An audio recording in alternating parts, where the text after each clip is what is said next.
Hello everyone. I would like to first thank Dr. Williams for taking the time to put together that presentation for us. It was very interesting to hear more about the difficulties more on the clinical side of healthcare instead of just the technology and data side. So thank you for expanding my knowledge on that. So in Dr. Williams' presentation, he discussed how battery life in cardioverter defibrillators differs when you compare different brands. So he compared 3 different brands, and these variations sometimes ranged about 30 months. So there's about 30 months difference comparing different brands' battery lives.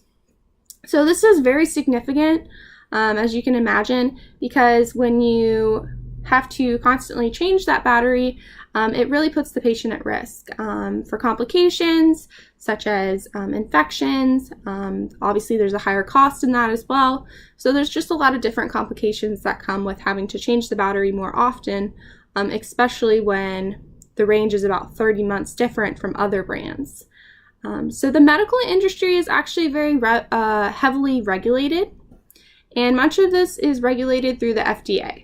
So the FDA develops, publishes, and implements all these regulations, and they do much of that on their website.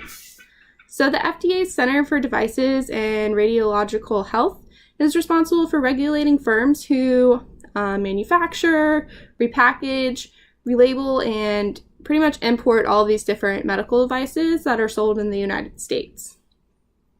So there are numerous steps a medical device has to take before it can be approved. So I can't just go out there and make my own medical device and start selling it in the United States. I actually have to take numerous steps in order for it to be approved. So a lot of different devices on the market are regulated through the FDA. So for example, in order for something to be regulated, you have to go through and it has to get you have to determine the classification of the device. It has to go through clinical testing or clinical studies, and if it does have to get, if it needs a clinical study, then it needs to be done, and you have to apply for certain investigation device exemptions. So there's tons and tons of steps that you have to do. The FDA also conducts facility inspection of all major suppliers involved. So there's extensive testing that goes through with FDA devices and making sure that they're safe for human use, pretty much. So you'll actually go online and you can actually see a list of different devices on the FDA website that are actually FDA approved and regulated. So there are numerous different medical devices, though, that are recalled every year. So even if it is approved by the FDA, they can also recall the device if something happens. Maybe there's a malfunction in the software. If something happens, the FDA has the right to also recall it. So pretty much what that means is that the FDA is saying that the product is no longer good.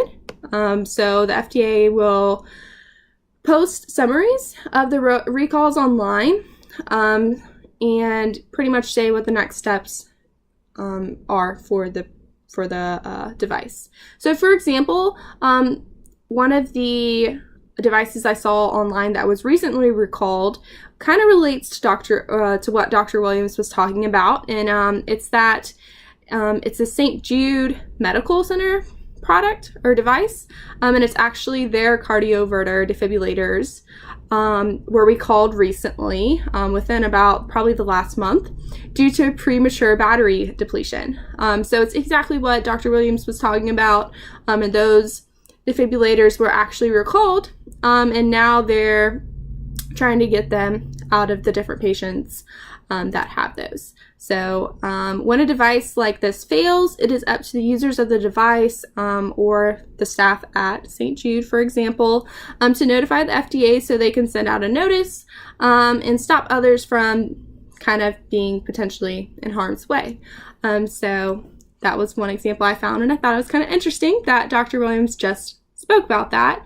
But another example as well is that a company that makes catheters, Venture Catheters, recently failed as well. They got recalled, and that's because the tips of the catheters were actually splitting off and had the potential to enter the patient's bloodstream. So obviously that's very harmful for patients once again.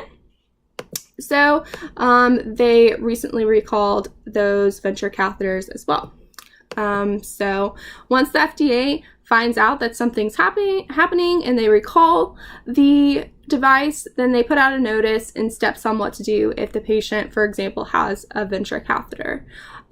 So thank you so much for watching my video. Thank you once again, Dr. Williams, and have a great day.